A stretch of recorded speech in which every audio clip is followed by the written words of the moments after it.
तो hello everyone, आप देख रहे हो कॉमर्स स्टडी XYZ चैनल। तो मेरी आज की वीडियो में हम रैपिड फायर करेंगे, डेप्रिसिएशन के ऑल कॉन्सेप्ट क्लियर करेंगे बिल्कुल इजी लैंग्वेज में। देखो, इससे पहले भी मेरी एक वीडियो पड़ी है डेप्रिसिएशन के ऊपर, जिसके ऊपर मैंने मीनिंग्स, फीचर्स और कुछ न्यूमेरिकल भी डिस्कस किए हैं। वो मैं आपको उसका लिंक डिस्क्रिप्शन बॉक्स में डाल दूंगा, प्लीज़ उसको ज़रूर देखना। तो आइए शुरू करते हैं कॉन्सेप्ट ऑफ डेप्रिसिएशन। सबसे पहले आप एग्जाम्पल देखो, एक राम है, उसने एक कार खरीदी है, कितनी? 9 लाख की। कब खरीदी? 2022 में। अभी क्या हुआ, वो पुराना मॉडल हो गया। उसने बोला कि मैं इसको सेल कर देता हूँ। कब की उसने? 2025 को। कितने साल का गैप आया? 3 साल का। लेकिन अभी 3 साल का गैप आते आते 9 लाख की तो नहीं बेचेगा ना वो। देखो, खरीदी उसने 9 लाख की है, 3 साल के बाद क्या उसकी वैल्यू 9 लाख ही रहेगी? कम होगी ना। इसलिए उसने उसको 7 लाख में बेच दिया। जो 2 लाख कम हुआ 3 साल में, उसे ही हम बोलते हैं डेप्रिसिएशन का लगना। मीन्स जब हमारी रियल कॉस्ट ऑफ एसिड की वैल्यू डिक्रीज होती है, उसे ही हम बोलते हैं डेप्रिसिएशन। देखिए, value reduction, reduce of fix acid is called a depreciation. जब हमारी फिक्स एसिड की वैल्यू डिक्रीज होती है, उसको कम करते हैं ड्यू टू सम रीज़न, उसे हम बोलते हैं डेप्रिसिएशन। ठीक है, अभी रीज़न देखो, मैंने आपको ये तो बता दिया कि डेप्रिसिएशन लगता है, लेकिन आप ये भी देखो एसिड की वैल्यू डिक्रीज होती क्यों है? What is the reason? Reason क्या क्या है? सबसे पहले वियर टियर। वियर टियर क्या होता है कि उसको यूज़ किया और फेंक दिया और पुराना मॉडल हो गया। मीन्स एक होता है ना रद्दी टाइप, वैसे हो जाना। फिर होता है पासिंग ऑफ टाइम। मीन्स जैसे जैसे टाइम बीतता है, जैसे बोला ना मैंने अभी ऊपर एग्जांपल में कि आपको 3 साल के बाद आपने चीज़ को बेच रहे हो, कि आपने 3 साल उसको यूज़ किया होगा ना, घर पे तो नहीं रखा होगा, है ना, शोकेस में तो नहीं रखा होगा गाड़ी को। तो टाइम के बीतने से भी डेप्रिसिएशन लगता है। उसके बाद है न्यू टेक्नोलॉजी। अभी देखो आईफोन एग्जाम्पल सबसे बढ़िया है। अभी 15, 16, अभी 17 भी आएगा, 18 भी आएगा। क्या लोगों का मन नहीं करेगा न्यू न्यू टेक्नोलॉजी खरीदें वो? इसलिए वो पुराने मॉडल के जो पुराने प्रोडक्ट हैं उनकी वैल्यू डिक्रीज हो जाती है और नई चीज़ों की वैल्यू बढ़ जाती है। उसी वैल्यू को हम बोलते हैं डिक्रीज का कम होना। तो उसी वैल्यू का कम होना बोलते हैं डेप्रिसिएशन। अभी आपका क्वेश्चन होगा, सर क्या डेप्रिसिएशन सिर्फ फिक्स एसेट पे लगता है? इसका भी क्वेश्चन बहुत बढ़िया है, बहुत अच्छा पॉइंट हुआ है अगर आपके माइंड में ये क्वेश्चन आ रहा है। उससे पहले देखो, मैंने आपको बोला था डेप्रिसिएशन, ठीक है, कि डेप्रिसिएशन जो होता है ना, उसके बाद देखो कि तो अभी आप नेक्स्ट देखो कि डेप्रिसिएशन सिर्फ लगता है फ्लेक्सिबल एसिड पे ऊपर। सिर्फ फ्लेक्सिबल कैसे? जो मूवेबल होते हैं। अभी देखो लैंड और बिल्डिंग सबसे बड़ी एग्जांपल है। मैंने आपको ऊपर बोला ना कि फिक्स एसिड के ऊपर डेप्रिसिएशन लगता है, लेकिन 2 एसिड को छोड़कर लैंड और बिल्डिंग। अब खुद सोचो ना यार, आपकी लैंड है, 2 साल के बाद उसकी वैल्यू क्या कम हो जाएगी?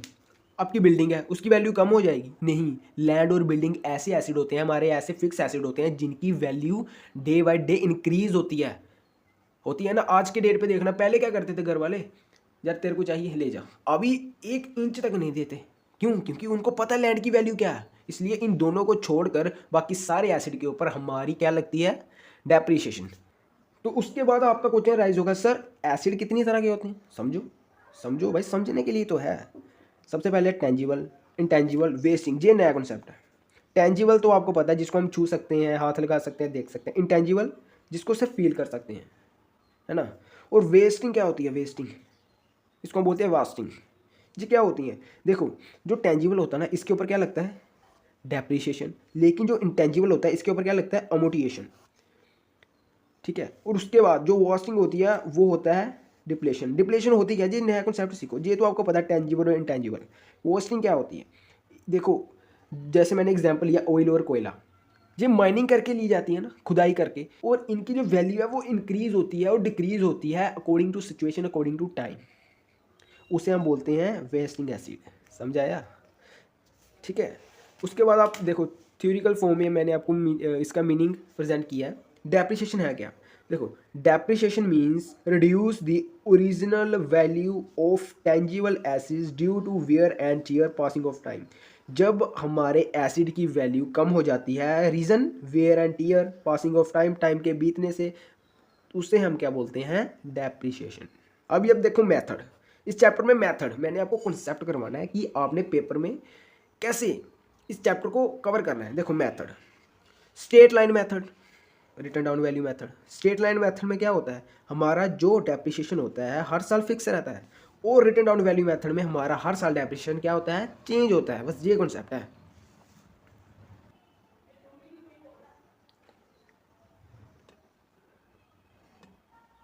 समझो स्ट्रेट लाइन मेथड। देखो क्या होता है स्ट्रेट लाइन मेथड कि एवरी इंस्टॉलमेंट मेथड, इसको हम बोलते हैं एवरी और इक्वल इंस्टॉलमेंट मेथड, जिसमें हमारी इंस्टॉलमेंट जो होती है वो इक्वल रहती है, डेप्रिसिएशन की वैल्यू फिक्स रहती है। Means every year depreciation will be same calculated, कि हर साल जो हमने डेप्रिसिएशन कैलकुलेट करना है उसकी वैल्यू क्या रहेगी, सेम रहेगी। एग्जाम्पल देखो, एग्जाम्पल से तो गेम है। 1,00,000 मशीनरी की वैल्यू है, उसके ऊपर बोला कि 20% डेप्रिसिएशन लगाओ। अब कईयों को डेप्रिसिएशन नहीं लगाने आएगा, उसमें सिंपल है भाई, 1,00,000 मल्टीप्लाई 20% डिवाइडेड बाई 100, इसको निकालोगे 20,000 आपका आ जाएगा।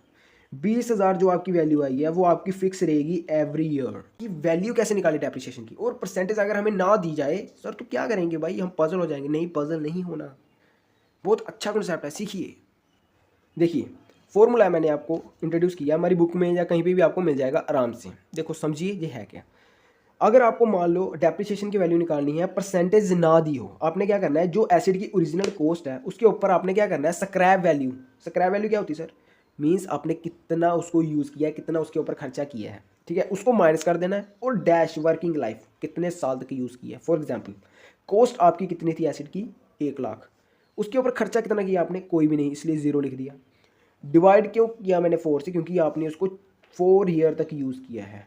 कितने साल तक यूज़ किया, 4 साल तक। जब आप इसको सब कैलकुलेशन करोगे फिर आपका 25,000 डेप्रिसिएशन निकल कर आ जाएगा। अभी इसी एग्जांपल से मैं आपको बताऊंगा परसेंटेज कैसे निकालें। डेप्रिसिएशन पता चल गया, ये फॉर्मूला।